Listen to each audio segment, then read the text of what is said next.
টাকাই সব কিছু নয়, এ কথা বলা যতটা সহজ, বাস্তবে মানা ততটাই কঠিন। এ সমাজে টাকা ছাড়া কোনো মানুষের অস্তিত্বই স্বীকৃত নয়। যার হাতে টাকা নেই তার কণ্ঠস্বর শোনা হয় না, তার দুঃখ ব্যথা অনুভব করাও হয় না। একজন মানুষ যখন অর্থহীন হয়ে পড়ে তখন শুধু তার প্রয়োজনগুলোই অপূর্ণ থাকে না, সাথে সাথে সমাজ তার উপর ছুড়ে দেয় অবহেলা, অবজ্ঞা আর অপমানের তীক্ষ্ণ বাক্য। টাকা না থাকলে আপনি আপনার স্ত্রীর শখ পূরণ করতে পারবেন না, আপনার সন্তানের মুখে হাসি ফোটাতে পারবেন না, আপনার মা বাবার শেষ বয়সের চিকিৎসাটুকু পর্যন্ত করাতে পারবেন না। টাকা না থাকায় অনেক বাবা মা বিনা চিকিৎসায় পৃথিবী ছেড়ে চলে যান।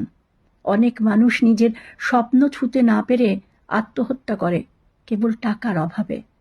টাকা না থাকলে আপনি যতই ভালো ব্যবহার করুন না কেন, কেউ মূল্য দেবে না। আপনি যতই সম্পর্ক ধরে রাখতে চান না কেন, শখের মানুষ আপনাকে ছেড়ে চলে যাবেই। এই সমাজ কেবল তখনই আপনাকে আপন ভাবে যখন আপনার হাতে টাকা থাকে, আর যদি না থাকে তখন আপনি তাদের চোখে শুধু একটা বোঝা। টাকা ছাড়া সুখ কেনা যায় না, ভালোবাসার মানুষটাকে পাশে রাখতে টাকা লাগে।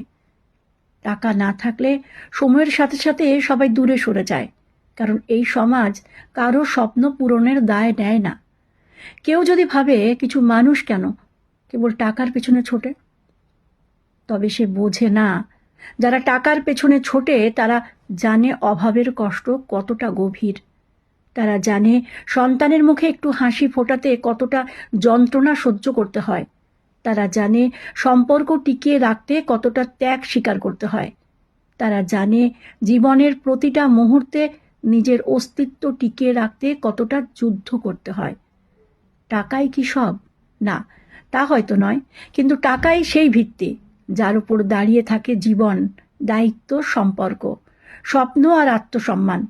যারা বলে টাকা দিয়ে সুখ কেনা যায় না, তাদের বোঝা উচিত সুখ যদি নাও কেনা যায়, সুখে বাঁচার রাস্তাটা কিন্তু টাকা দিয়েই তৈরি হয়।